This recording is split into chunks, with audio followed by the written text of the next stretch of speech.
I was never meant to be a soldier.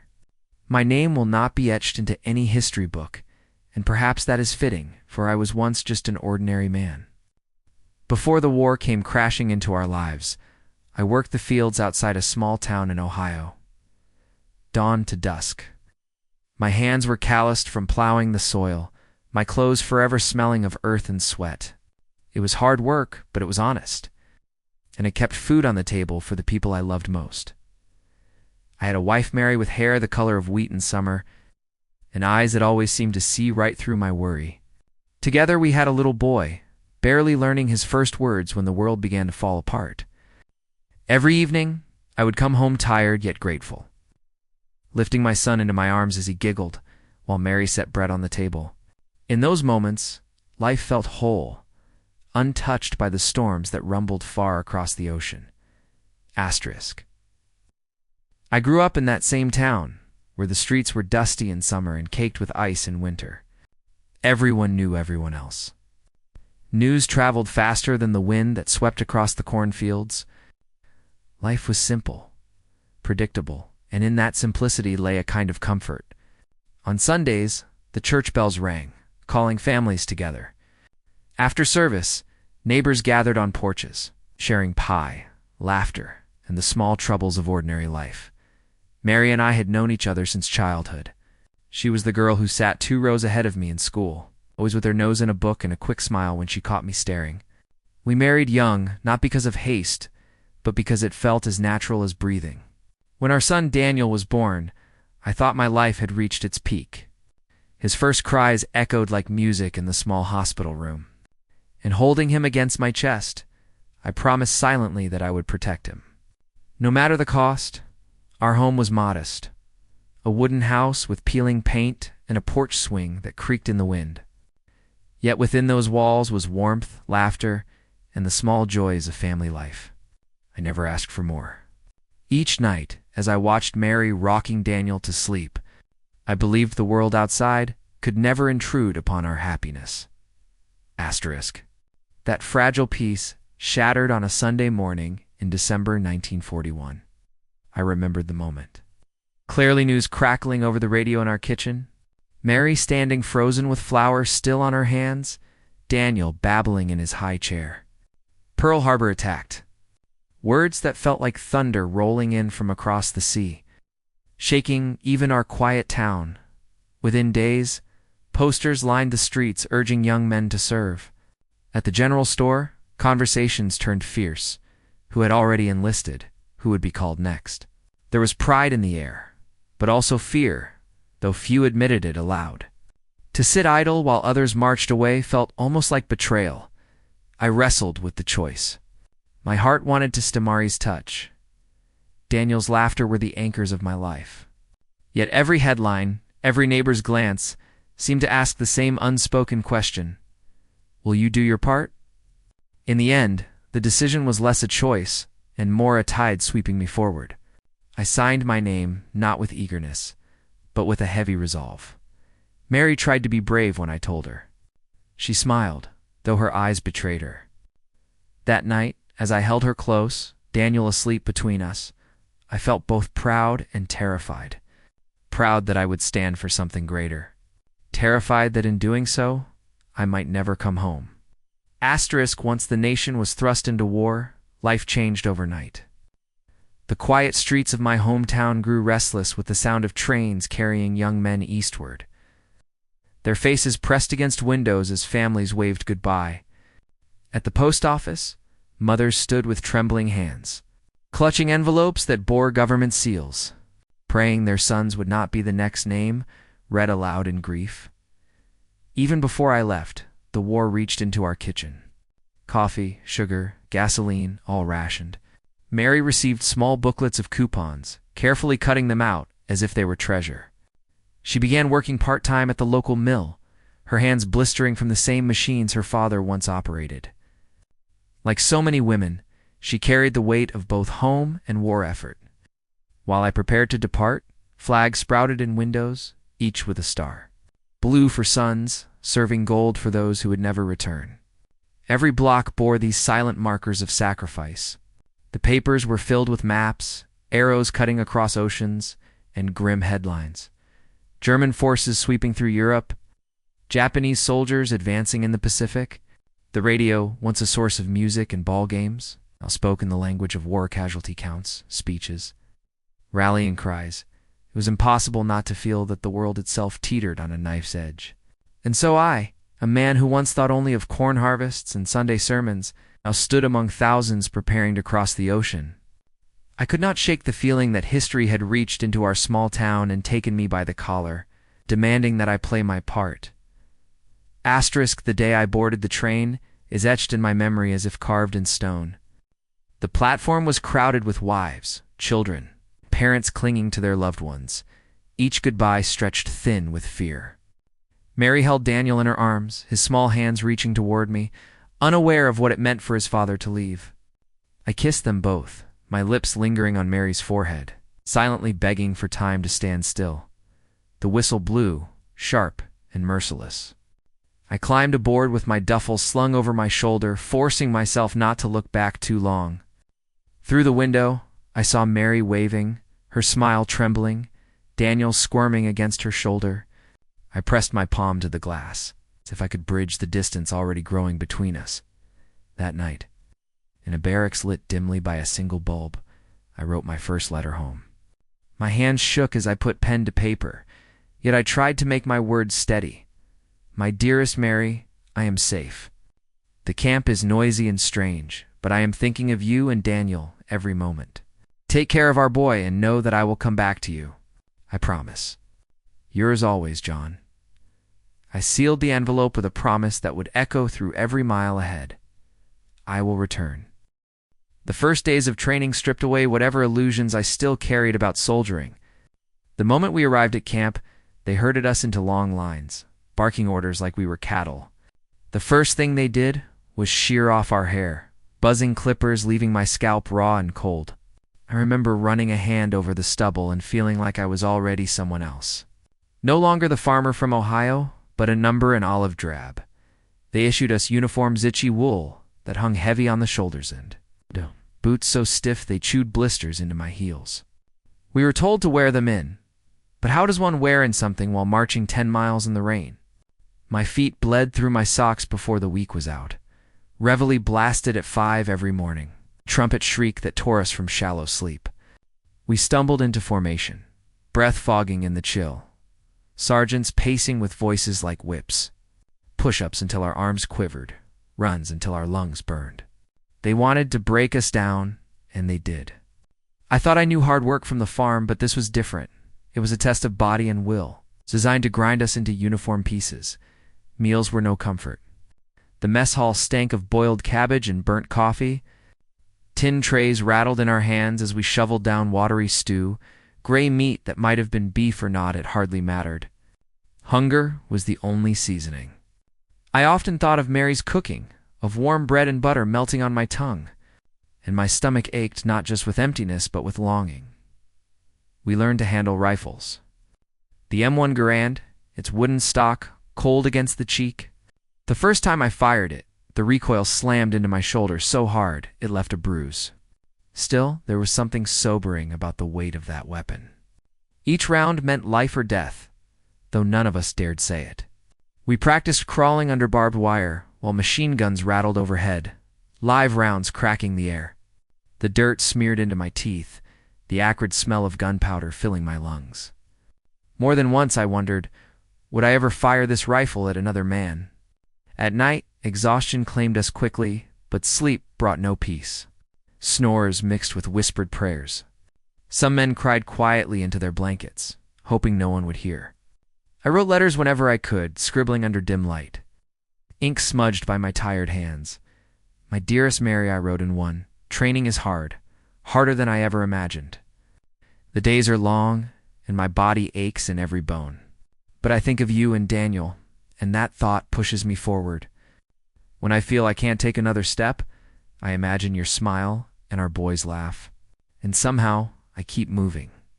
I sealed those letters quickly, never telling her about the blisters, the fear, or the sergeant's curses. She didn't need to know. What mattered was that she believed I was strong. For her, I tried to be. Asterisk, even as the weeks of training dragged on. The memory of that final day at home remained sharper than any blister or bruise. It was the picture I carried in my mind whenever the world seemed too heavy. The crowded platform of our small-town station, flags waving. The brass band stumbling through the star-spangled banner. As if sheer noise could keep our spirits high, Mary stood among the wives and mothers. Daniel balanced on her hip, his small fists clutching at her coat. I can still see the way the wind tangled her hair, the tears she fought to hold back. I tried to smile, to look brave. But inside my chest, my heart twisted with dread. I bent down to kiss Daniel, his cheeks flushed from the cold. He giggled, unaware of what my uniform meant, and reached for the shiny buttons on my jacket. For him, I was just Papa, always coming home at the end of the day. The weight of knowing he could not understand nearly broke me. Mary's arms were tight around me, desperate, as if she could hold me there by sheer will. She whispered, "Come back to us." "Promise me I will," I said. It was the only answer possible. I repeated it like a vow, though deep down I knew the war cared nothing for promises. When the whistle blew, sharp and merciless, I climbed the steps of the train with my duffel slung over my shoulder. The platform blurred through the sting in my eyes. I found a window seat and pressed my palm to the glass. Mary was still there, waving, her smile trembling, Daniel wriggling in her arms. That image seared itself into me, the last glimpse of the life I was leaving behind. As the train lurched forward, I felt torn in two, the man who belonged at that platform, and the soldier now being carried toward a future I could not yet imagine. The cheers of the crowd faded, replaced by the steady clatter of wheels on iron. I leaned my head against the window, whispering silently to myself, "Hold on, Mary. Hold on for me." Asterisk after months of drills and shouted orders. The announcement finally came. We were shipping out. The words rippled through the barracks like a spark to dry grass. Some men cheered, slapping each other's backs as if eager to prove themselves. Others sat silent, faces pale, staring at the floor as though they could see their fate written there. I packed my duffel with shaking hands. It wasn't fear of the unknown. Alone it was the sudden realization that training had been a prelude, not the main act. Now the real war waited across the ocean. The ship was a gray beast, its decks crowded with soldiers pressed shoulder to shoulder. The smell of sweat and diesel clung to everything. When the engines roared to life and the shoreline shrank behind us, a hush fell over the men. We knew the Atlantic was no safe passage. German U-boats prowled those waters like wolves.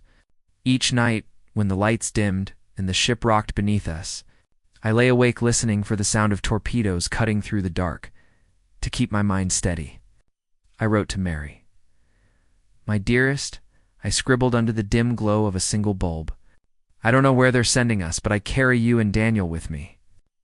I keep the photograph you tucked into my pack close to my heart. When the sea feels endless, I look at your smile, and the miles between us seem a little smaller." I didn't tell her about the seasickness that turned my stomach, or the fear that every shadow on the horizon might be death rushing toward us. She didn't need that weight. My job was to give her hope, even if mine wavered. One night, standing at the railing, the wind biting cold, I thought of Daniel's tiny hands reaching for me at the station. I whispered to the waves, as if they might carry the words back across the miles. "I'll come home to you, son. I promise." The ship pressed onward, and with each sunrise, I felt the distance grow, not just from home, but from the man I had been. Ahead lay orders, battles, and the first taste of war's reality. We landed before dawn on the shores of North Africa in November 1942. The sea was restless, churning beneath our landing craft as searchlights swept the horizon.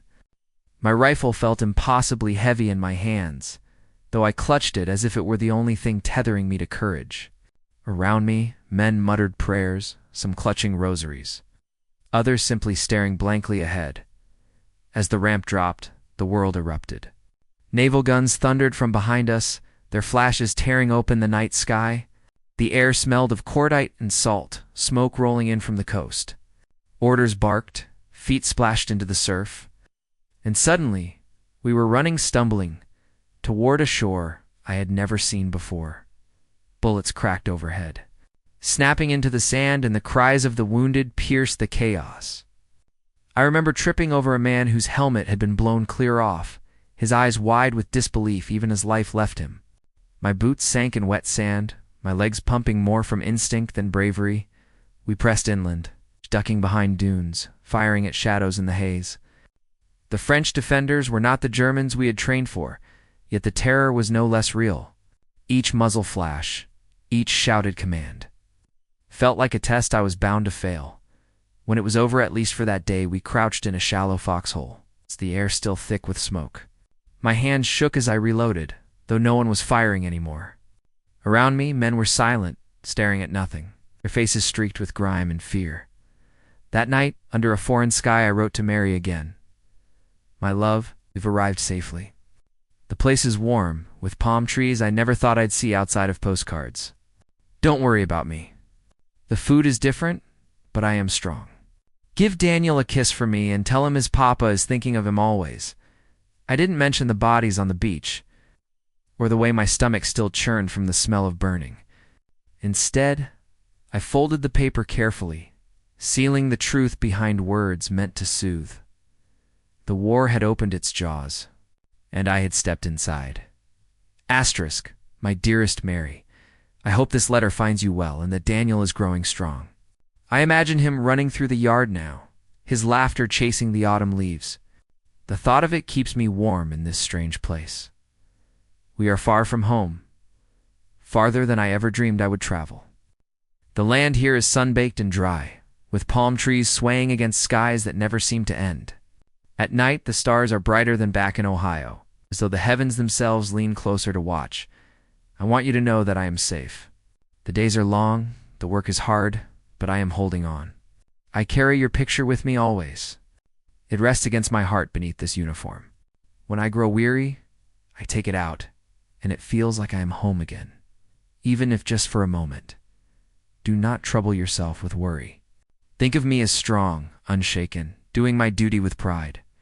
Tell Daniel that his papa is away on an important journey, but will come back with stories to tell. I love you both more than words can hold. Be patient, my love, and keep faith in the promise I made. I will return. Yours always. Not asterisk, my dearest John. Your letter arrived yesterday, and I read it aloud to Daniel by the fire. He clapped his little hands at the sound of your name, though he is too young to understand. He has started saying Papa clear as a bell, and each time he does, my heart aches with both joy and longing. The farm is quiet now, though autumn has painted the trees in gold and red. I gathered the last of the apples from the orchard, and Daniel helped in his own way, mostly by trying to eat more than we could store. At night the wind whistles through the cracks in the windows, but I keep the house warm with the wood pile you stacked before you left. Neighbors stop by often, some with news of their sons overseas. Mrs. Thompson received a telegram last week, and we all wept with her. I will not let my mind wander to such thoughts about you. Instead, I pray each evening, asking God to keep you safe and bring you home to us. Hold fast to the picture you carry. When you look at it, know that we are waiting, loving you across every mile. Daniel and I send our kisses in every letter, hoping they find you in that faraway place. Forever yours, Mary. The morning of our first true battle began with a silence so heavy it pressed against the chest. Then, as if the world itself had been waiting to explode, the horizon lit up. Artillery thundered from behind our lines, the earth buckled under our boots, and the sky filled with smoke that tasted of ash and iron. We had been told it would be quick, that the enemy would crumble under the sheer weight of our firepower, but nothing about it felt quick. Every second stretched, every heartbeat louder than the shells screaming overhead. We crouched low, rifles gripped in clammy hands, waiting for the signal to move. My mouth was dry as sand, and though I tried to swallow, my throat refused. Forward.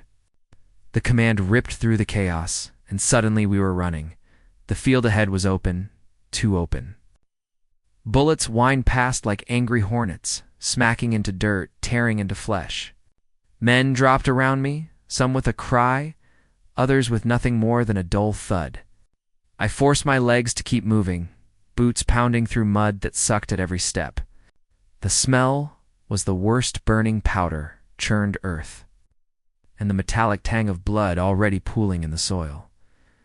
I remember diving behind a shattered wall, gasping for air. My hands shook so violently, I nearly dropped my rifle. A boy next to me, he couldn't have been more than 8, and stared wide-eyed, whispering the Lord's Prayer over and over, his voice breaking with every word. I wanted to tell him it would be all right, but the lie stuck in my throat. We pushed forward in bursts, ducking, firing, reloading.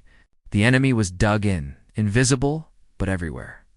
Machine guns rattled from hidden nests, and mortars whistled before slamming into the ground, showering us with dirt and shrapnel.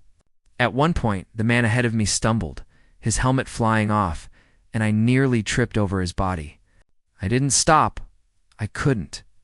To stop was to die. Hours bled together, though the sun seemed not to move. My ears rang from the constant concussions, each blast leaving me deaf and half-blind. The world narrowed to the barrel of my rifle and the pounding of my heart. When we finally secured a cluster of buildings at the edge of the town, I collapsed against a crumbling wall, chest heaving, sweat and grime dripping into my eyes. That night, we dug shallow foxholes outside the village. Rain began to fall, turning the ground to muck. I sat hunched in my hole, water seeping into my boots, my rifle across my lap. Around me, men shivered under their coats, their faces hollow, lit now and then by the glow of a match as someone lit a cigarette with trembling hands. I tried to steady myself, tried to convince myself that this was just the beginning, that I would harden to it in time. But when I closed my eyes, I saw the faces of the fallen, their last moments frozen in my mind. I pulled Mary's photograph from my breast pocket, shielding it from the rain. Her smile, Daniel's chubby cheek-sit, was like looking into another world, one that seemed impossibly far from the mud and death around me. I whispered to the picture as if they could hear me. I'm still here. Somehow I'm still here. That was our first real taste of war. And though the battle would be marked as a victory in the newspapers back home, to me, it felt like nothing but survival. Victory was to clean a word for what we had endured. Asterisk among the sea of unfamiliar faces in my unit. Tom was the one constant. We'd grown up only a few towns apart, though we hadn't met until camp. He had the same farmer's hands I did, rough and cracked, and a laugh that carried above the din of the barracks. At night, when the cold settled deep into our bones, he'd tell stories about home, about his wife Claire, and the daughter he'd barely had time to hold before shipping out. I told him about Mary and Daniel. Somehow the two of us found comfort in knowing we weren't alone in what we left behind. We shared everything. Cigarettes, rations, even the small tin of coffee grounds he kept tucked in his pack like a treasure. In return, I gave him the last of the cornbread Mary had sent in a package. It became a kind of pactif. One of us made it through. He'd look after the other's family. It was half a joke, half deadly serious. The day Tom died began like so many others with mud. Exhaustion and orders barked in clipped tones. We were pushing through a village, walls shattered, roofs caved in, when the gunfire erupted. It came from nowhere, sudden and sharp, and we dropped to the ground. Tom was beside me, shouting for cover. He leaned out from behind a stone wall to return fire, and in that instant, a burst of bullets cut him down. I'll never forget the sound he made, a strangled gasp, surprised more than pained. I scrambled to him, dragging his body into the shallow cover. Blood poured through my fingers as I pressed my hands to his chest, whispering, "Hold on, Tom. Just hold on." His eyes, wide and glassy, locked on mine.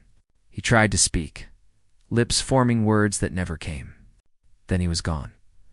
The world around me blurred, the shouting, the gunfire, the acrid smoke. All I could see was the stillness of the man I'd come to rely on more than anyone. I shook him, calling his name, as if sheer will could drag him back. But war doesn't bargain, and war doesn't return what it takes. When the firing eased, I sat in the rubble with Tom's head in my lap, numb to the chaos still unfolding around us.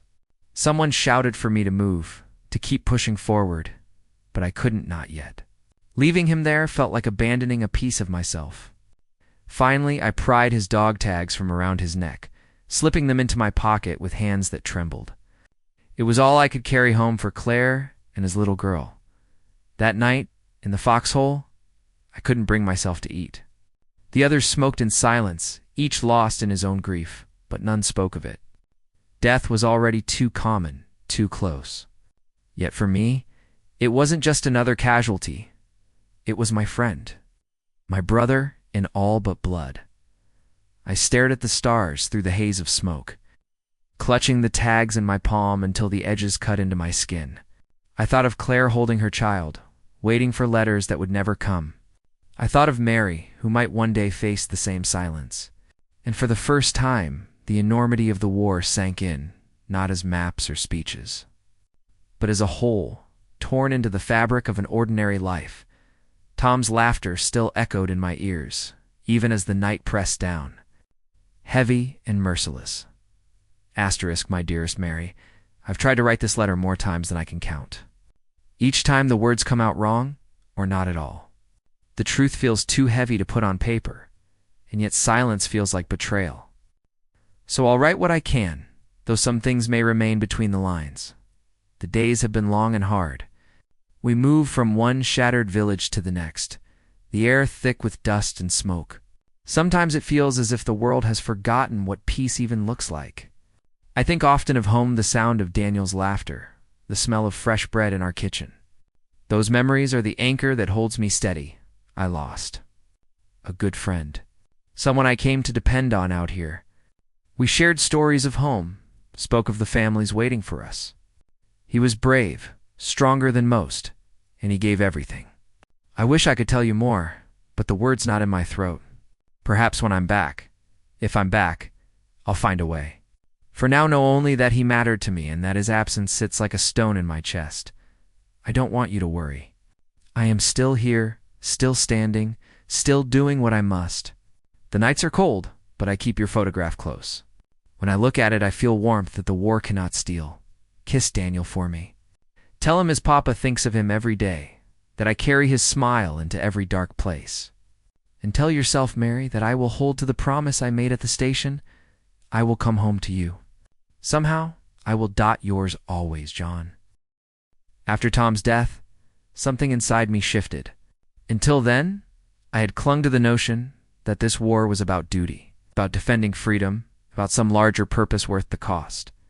But lying awake in a soaked foxhole, mud creeping into every seam of my clothes, I could not stop asking myself, was any of this worth one man like Tom? One laugh silenced, one daughter left fatherless. The officers spoke of strategy and objectives, of villages taken and roads secured. But when I looked at the maps they carried, I didn't see arrows and lines. I saw the faces of the men we had lost.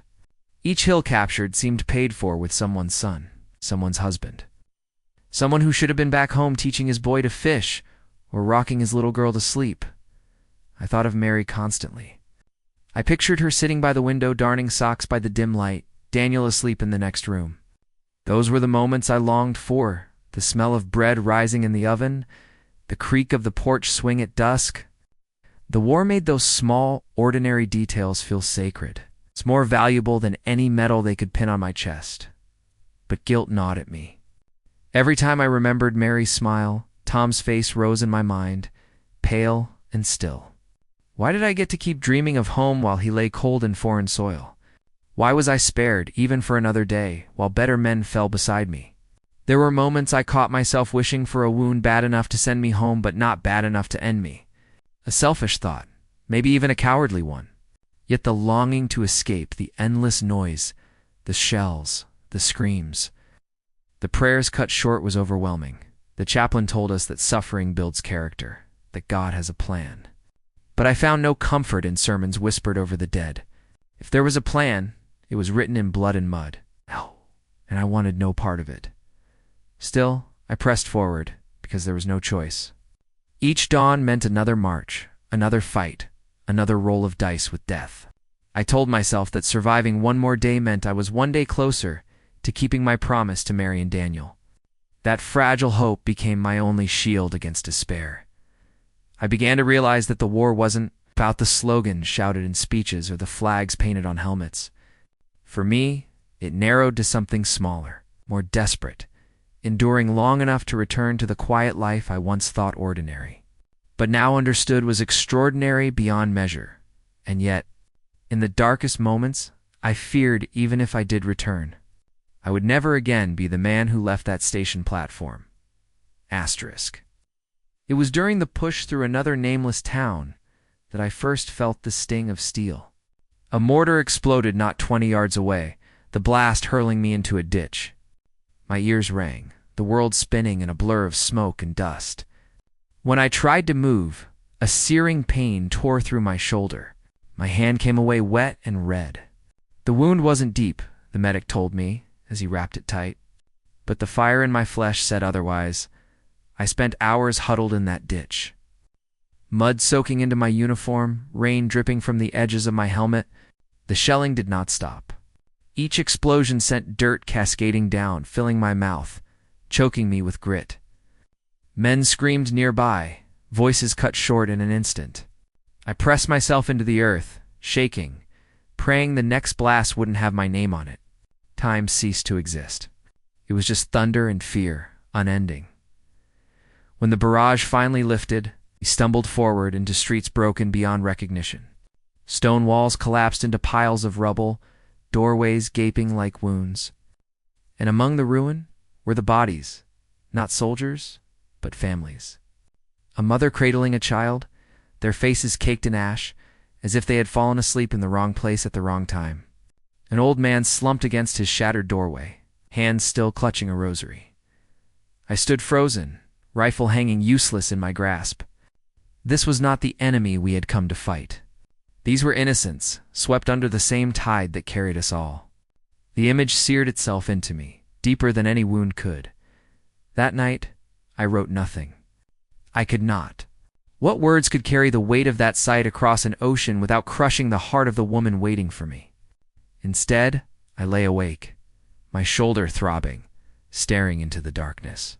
The war had stolen comrades. Yes, but now it had shown me the faces of those who had never chosen it at all. In that silence, I felt the last pieces of certainty crumble. Asterisk night in the trenches was a world of its own. Rain seeped from the sky in a steady curtain, pooling at the bottom of our foxholes until our boots squelched with every shift of weight. The cold gnawed at my bones, soaking deeper than any coat could shield. Each breath fogged in the air before vanishing into the darkness. The guns never truly fell silent. In the distance, artillery boomed at intervals, flashes of light tearing open the horizon like lightning without thunder. Sometimes the blasts came closer, rattling the earth beneath us, showering mud onto our helmets. Between the noise came lulls filled only by the drip of water and the groans of the wounded carried on the wind. The smell was always there, crid smoke, damp earth, the sickly sweetness of blood. More than once, I found myself lying shoulder to shoulder with the still form of a man I had spoken to hours before. Their faces, pale and waxen, stared blankly at the storm above. I would turn away, but their presence lingered, pressing against me as if the war wanted me to remember every one of them in those nights. Victory felt like a word spoken in another language. What surrounded us was not triumph, but endurance. And sometimes, even endurance felt like too much to ask. When the firing finally ceased, silence settled over the battlefield like a suffocating shroud. It was not the silence of peace, but the hollow stillness that follows after too much noise. Smoke clung low to the ground, curling around shattered walls and broken trees. The acrid stench of gunpowder mixed with something far worse, the iron temps of blood. The sickly sweetness of bodies left too long in the sun. We moved cautiously through what had once been a village. Windows were blasted out, doors ripped from their hinges. A child's toy lay abandoned in the mud beside a rifle, both caked in the same dust. The sight struck me harder than any bullet could. War had a way of consuming everything, blurring the line between soldier and innocent until only ruin remained.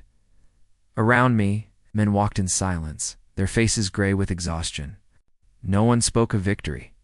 We had taken the ground, yes, but the cost was scattered all around us friends, who would never rise again. Names that would soon become only letters etched on telegrams. I carried their weight with each step, wondering why I still walked when they did not. That night, huddled in a shallow foxhole, I felt no pride, no sense of accomplishment. The war had stripped that away. Where once I had thought of duty and honor, now there was only the raw instinct to survive. My thoughts no longer reached for speeches or causes. They circled back again and again.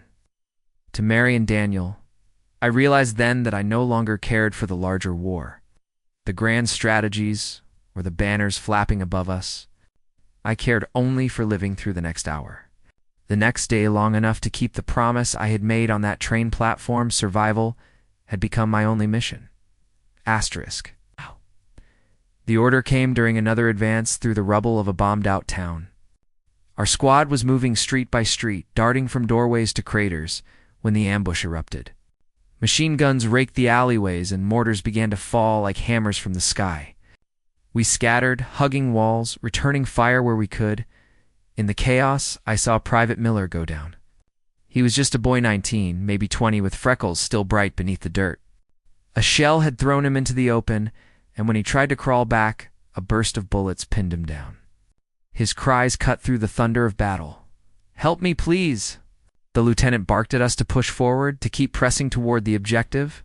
"Leave him," he shouted, waving his pistol toward the next street. "We don't have time," I froze.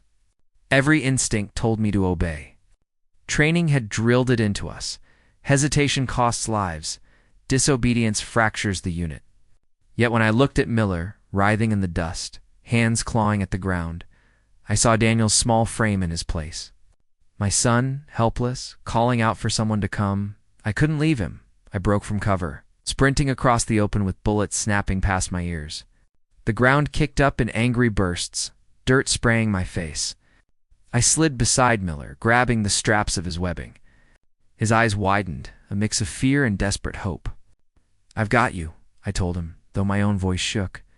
With every ounce of strength, I dragged him back toward the rubble. My wounded shoulder screamed with pain, my legs burning as the world narrowed to that single task, pulling him out of the line of fire. A mortar landed close, the blast knocking us both flat, but somehow we kept moving, inch by inch, until finally a pair of hands reached out and hauled Miller into cover. We collapsed together, gasping. The lieutenant's face was thunder when he saw me, his jaw tight with fury. "You could have gotten yourself killed," he spat. But I noticed the others' men who said nothing. Men whose eyes told me they understood. Miller survived. The medic patched him up, said he'd be sent back to a hospital line. As the stretcher carried him away, he clutched my hand weakly. "Thank you," he whispered, tears streaking through grime. That night, I lay awake knowing I had disobeyed a direct order. The weight of that choice pressed on me, but so did something else's strange, stubborn certainty. War might demand obedience, but humanity demanded more. If saving Miller cost me a reprimand, or even worse, then so be it. Because in that moment, I wasn't just a soldier. I was still a man, asterisk by the spring of 1944. We found ourselves at the foot of a mountain crowned by the ancient abbey of Monte Cassino. The Germans held the heights, their guns commanding every approach. For weeks we battered the slopes with artillery, shells raining down until the sky itself seemed to shatter. They told us the abbey was reduced to rubble, that nothing could survive such fire. But when the order came to climb, the enemy was still there, dug in, waiting. The ascent was a nightmare. Rocks crumbled under our boots, machine gun fire stitched the ground, and mortar sent cascades of stone tumbling onto us. We clawed our way upward, 1 yard at a time, dragging ourselves over mud and shattered masonry. Every step forward was measured in blood. I remember passing men sprawled on the slope, some clutching their wounds, others eerily still. The chaplain moved among them, murmuring last rites in voices drowned by gunfire. The air reeked of cordite, smoke, and the sharp scent of fear. By the time we reached the ruins of the abbey, the once holy walls were nothing but jagged teeth silhouetted against the sky. The newspapers back home would call Monte Cassino a turning point, a triumph of Allied persistence. But standing amid the rubble Staring at the heaps of stone and the broken bodies, I felt no triumph. Victory was supposed to feel like relief, like pride. What I felt was emptiness, and the gnawing question of whether anything sacred remained in this world. We had taken the hill, yes, but at what cost? Thousands of lives poured into the soil of that mountain, a sacrifice measured not in strategy or glory, but in the faces of men who would never go home. The abbey had stood for centuries as a symbol of faith and endurance. Now it lay in ruins, just another casualty of a war that seemed bent on destroying not only people, but the very spirit of humanity. As I looked out over the smoking valley below, I thought of Mary and Daniel. Would they ever understand what was lost here? Would anyone? If this was victory, then it tasted of ash. My dearest Mary, I don't know how to begin this letter. So much has happened, and yet words seem too small to carry it all. I've seen places reduced to dust, lives ended in an instant, dreams scattered like ashes in the wind. And still, each morning, I wake and put one foot before the other because I must.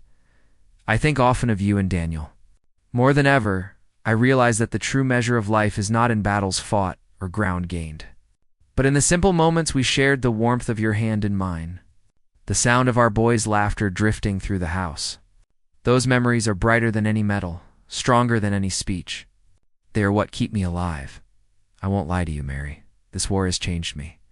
I no longer see it as a matter of glory or victory. To me, it is survival, a grim march through days that blur together. But in that survival lies a purpose, because every day I endure, I take one step closer to you. Hold fast to hope, my love. Tell Daniel that his father dreams of nothing more than sitting him on my knee and hearing him call me Papa. If I falter here, it will be because I lost sight of you. So I cling to your image, the promise I made at that station. Whatever this war may take from me, it cannot take that promise. For you, for Daniel, I will keep moving forward. Yours always. John *. When I first stepped onto that train months ago, I was still half a boy pretending to be a man. I believed courage was a uniform, that duty would be enough to carry me through. But now, after all, I have seen the shattered towns, the faces of the fallen, the empty eyes of children caught in the fire. No different. War has aged me in ways no calendar could. The man who once laughed easily, who thought his world was no larger than the farm and the family porch, has been replaced by someone older, heavier with memory. My hands still hold a rifle, but they also carry the weight of every promise I have made to the dead and to the living. I no longer fight for flags or speeches. Those belong to generals and newspapers. What drives me now is smaller, yet infinitely greater, the thought of Mary's embrace. Daniel's first real words, the life we built before the storm. In the mud, in the dark, with shells bursting overhead, it is those images that pull me forward. I have seen the worst of men cruelty, indifference, the ease with which life is taken. But I have also seen the best moments of sacrifice, of kindness, of humanity refusing to die even here. Perhaps that is what war teaches most, not the glory of victory, but the fragile, stubborn value of life itself. I know I will never return the same man who left. The innocence is gone, buried with Tom, with all the others. Yet maybe that is its own kind of strength, a hard-earned clarity. If I do make it home, I will hold you tighter. Let's laugh louder with our son, and never again take a single day for granted. Because now I understand, survival is not enough. To truly live is to cherish the peace that men like us dream of in the darkest nights. The war was nearing its end, or so the officers told them. Rumors spread that Germany was collapsing, that surrender was only a matter of weeks. Yet on the front lines, no one felt victory. The shells still fell, the bullets still cracked the air, and men still died as if the world had learned nothing. John had grown thinner, his eyes shadowed by sleepless nights. He moved with the weary rhythm of a man who had seen too much and endured too long. Letters home became shorter, less frequent, though every word still carried the weight of his love. He wrote when he could, scribbling by the dim glow of a lantern, as if he knew time was slipping away. In those last days, the fighting was relentless. Villages were taken and lost again in the same week. Roads turned into graveyards of twisted steel and silent bodies. The men marched forward without conviction, sustained only by the thought that perhaps the next battle would be the last. For John, hope was no longer for victory, but for survival, to hold Mary's hand again. To hear Daniel call him Papa with a voice no longer imagined but real. Yet the war cared little for hope. On a cold morning, beneath a sky heavy with smoke, John penned a letter that would never be followed by another. It was his last, written with trembling hands but steady heart, sealed with the promise he could no longer keep. Asterisk, my dearest Mary, if this letter reaches you, know that my thoughts have never strayed far from you and Daniel. Through every march, every night beneath the broken sky, it was your faces I carried with me. You have been my light in the darkest of places, and for that I will always be grateful. The days here blurred together. The sounds of war never truly fade, the distant rumble of guns, the sharp crack of rifles. Yet within that noise, I find moments of quiet when I can picture home. I see you in the kitchen, flour on your cheek as you knead bread. I hear Daniel's laughter echoing down the hall. These are the memories I hold close, the ones that remind me of who I am and why I endure. I cannot say what tomorrow will bring. The war is closing in on its end, they tell us, but the danger remains with every breath. If fate is kind, I will walk through our front door once more, and this letter will simply be another page in our story. But if fate chooses otherwise, I need you to know this. My love for you has been the truest thing in my life. Tell Daniel his father was proud of him from the very start. Tell him I dreamed of teaching him to fish, of walking with him through fields in the summer sun. And tell him that even if I cannot be there, he must carry on for both of us. Mary, hold this letter close when nights feel long. Let it remind you that I was yours, always and completely. Whatever else this war has taken, it cannot take that truth. Forever yours, John. The telegram arrived on a gray afternoon, delivered by a boy who could not meet her eyes. The envelope was thin, the words inside mercilessly brief. We regret to inform you. Mary read the line once, then again, though the letters blurred through her tears. Her knees gave way, and she sank into the wooden chair by the window, the paper crumpling in her trembling hands. That same day, another envelope arrived, this one bearing John's familiar handwriting.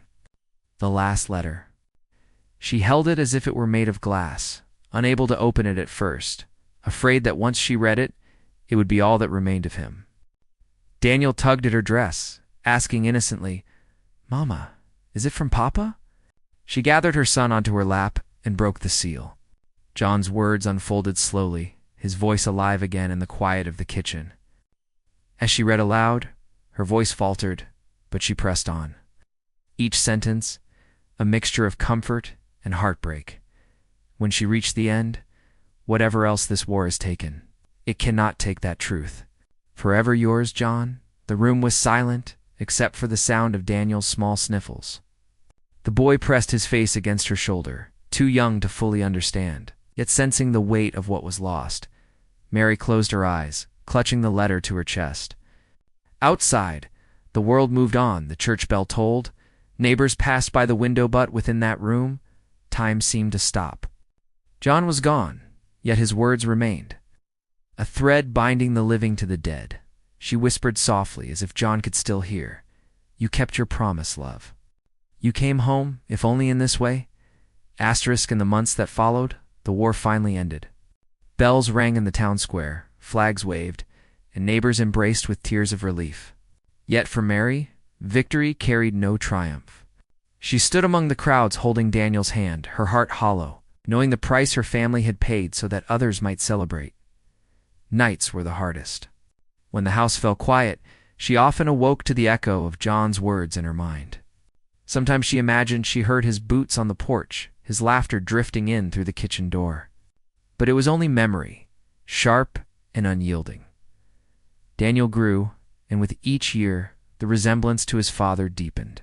His eyes, his smile, even the tilt of his head when curious, all reminders of the man who had been taken too soon. Mary kept John's letters in a small wooden box by her bed. On nights when the weight of absence pressed too heavily, she would read them aloud, letting John's voice fill the room once more.